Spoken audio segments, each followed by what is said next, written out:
One thing I failed to mention, so when you hear agents, there's two types of agents.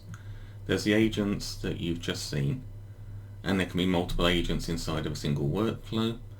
But also there's another type of agent, which is agent-to-agent communication, which again we can put in workflows, but they can be a bit different.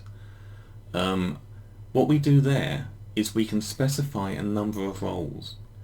So I may decide that, let's say I'm making a new project, and I will create one agent and classify that as the project leader. And I might say he's a grumpy northerner, likes growling at people, he's focused on the task, and he's a bit obsessed with money.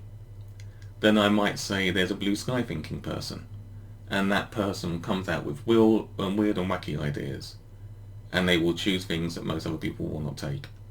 Then let's have an engineer, and the engineer will always ground things back to reality. Then let's have a salesperson who knows what sells, who can go out and look stuff up and decide, where is there a hole in the market. And then we can keep adding on to it. So we might have a dark psychology person who will use all kind of dark psychology tricks to make an item that people want more. And we can keep on adding people, we can add extra details to them. We flesh them out, and then we virtually throw them into a room, and they will just chat to each other. So we can say we want you to chat to each other for 50 cycles, 100 cycles. We leave it running overnight if we want, because I could run it on my local machine.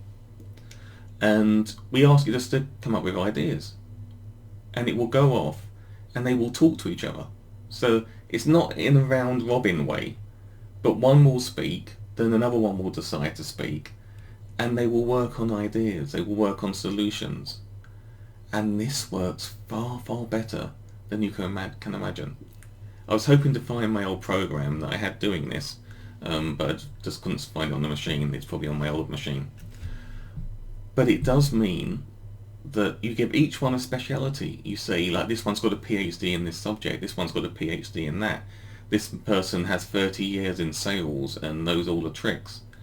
And they will work together and they will all speak as the characters. And it's like having a full team under you.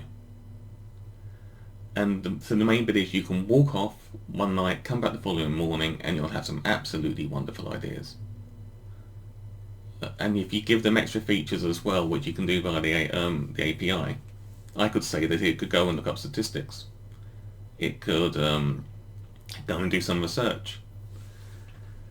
And that sort of agent, it's a different protocol when writing to the API. It's not the standard, just send a full bunch of text each time. So it's a slightly different way it does it, but I know that OpenAI supports it. But it allows things to go and work with no supervision. You're not letting it change stuff in the outside world. It's just thinking for you, but it's thinking as experts in many different subjects. The last time I run this was about 9 months ago. It's probably going to be a lot better now. It also works for story writing and many other things as well. I just wanted to add that one on. That's one of the options that we have. So if there is an idea that needs to be freshed out, you can fresh it out, but at the same time you could also pass it to a bunch of different characters, give them their definitions, walk away and come back and see what they think about it. And I think, who was it? I can't remember who, but true knowledge is seeing the world from many different angles. List lets you do it for virtually free.